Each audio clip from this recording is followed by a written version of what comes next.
Hello guys, mag-experiment ulit tayo ng aking pacham na luto. Yan, lagyan natin ng olive oil.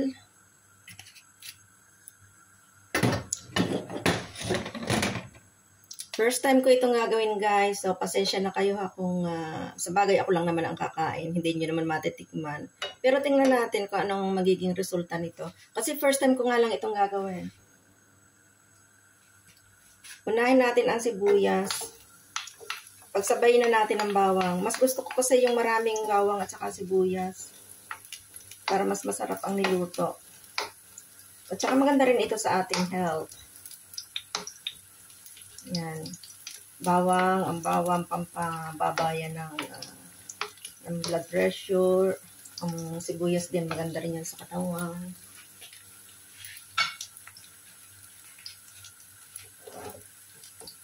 Olive oil ang inilagay ko.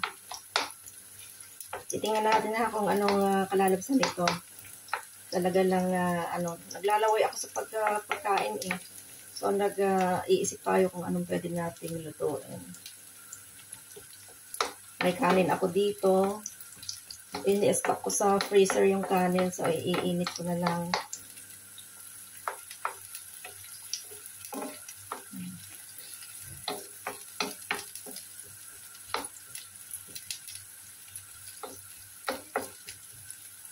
Yan, prituhin natin ng konti.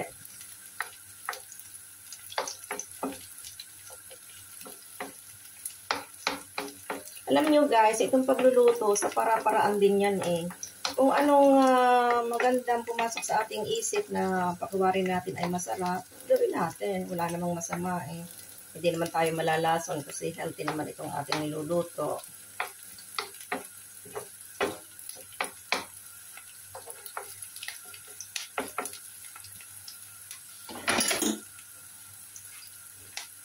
Balik ka rin natin. Yan.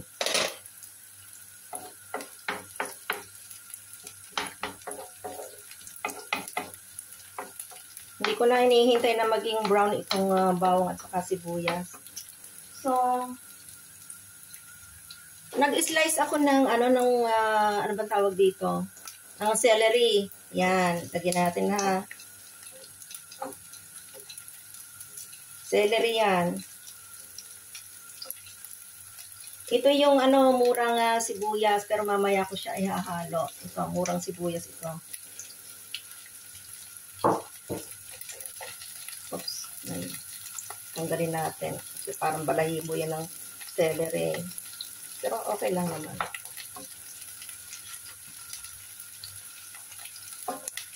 Tingnan nyo, ang bango-bango na. Hindi pa luto, bango-bango na.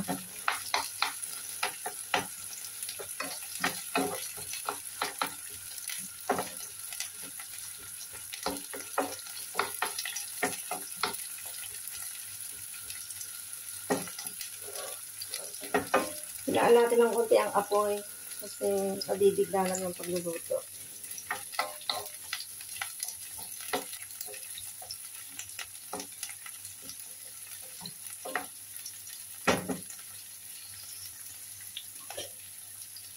Tapos takpan natin sa sandali ha. Sandali lang natin pakukulo. So ayan, alisin natin ang takip. Tingnan natin. Gusto ko sa sa celery, medyo may malutong pa siya. So, yan. Tapos, ilagay na natin itong ating pusit. Ayan, pusit yan.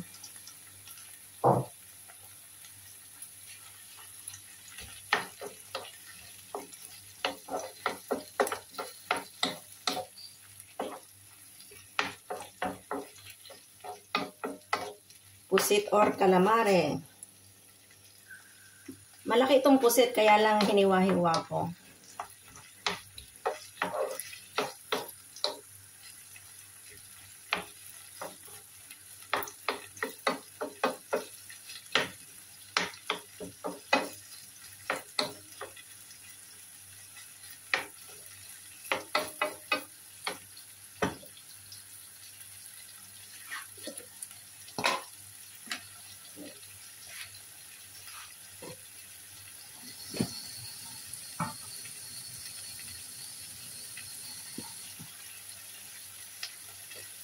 Tapos lagyan natin ng konting tubig para makuluan siya.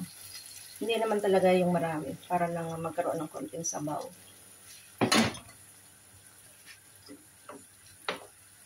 Yan.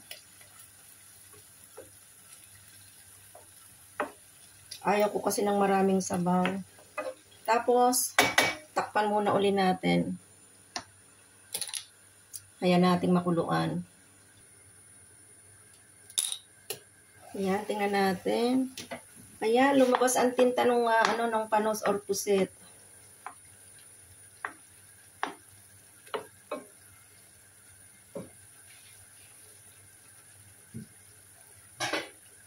Tapos ilagay natin itong talong. Yan, eggplant yan.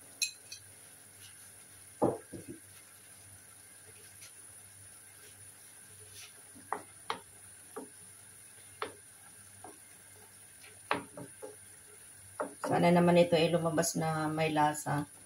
Sabagay, ako lang naman ang kakain. Itong matanda ko, hindi naman kumakain. So, nakakatakas ako ditong magluto ng pagkain ko. Minsan naamoy ng aking matanda kung ano daw niluluto ko. Sabi ko, wala. Hindi rin naman niya kakainin.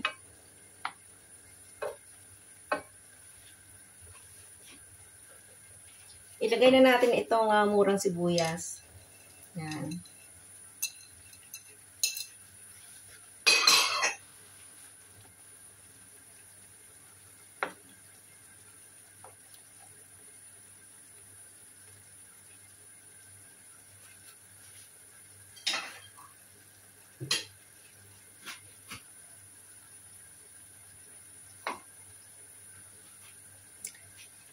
Tapos, gusto ko siyang lagyan ng ito, liquid seasoning. Lagyan natin ng konti, ha. Yan. Medyo kasi ang kamay ko medyo nagkakatal na konti. Konti lang. Tapos, ito rin, oyster sauce. Yan, lalagyan ko ng oyster sauce. Sabi ko sa inyo, ha, patsambahan lang ito. At first time kong gagawin. Naglalaway kasi ako.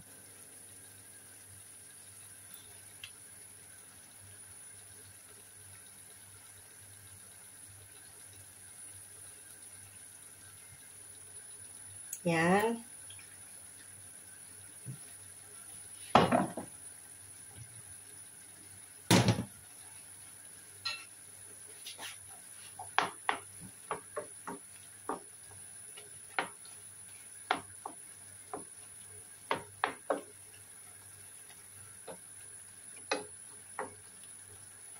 Maya-maya ko siya titimplahan ng asin. Pakukuluan ko lang muna sandali.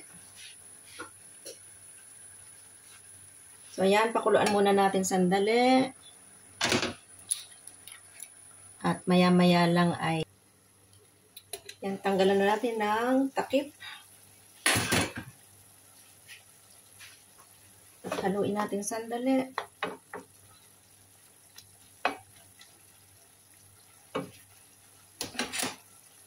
Tikman nga natin kung may alat na.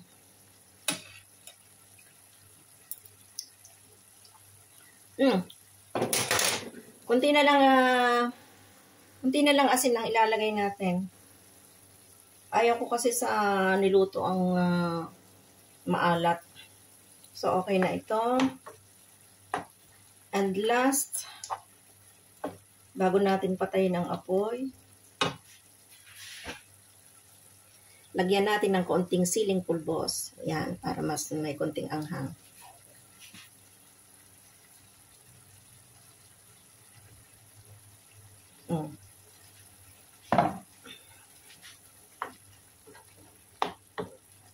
Sarap kumain. Mamma mia.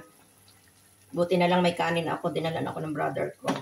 Kasi once a week, nagpupunta dito yung brother ko. Tinutulungan ako sa matanda ng pagpapaligo. So, yun, may stock akong kanin. Yan, tikman natin. Patakam-takam. My goodness. Pakiwari ko ang patsambahan mas masarap.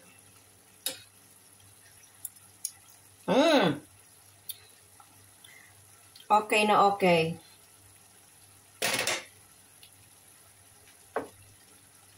So, Mag-i-enjoy ako sa aking meal nito. Okay, salamat guys. Patayin ko na, i-off ko na ang apoy.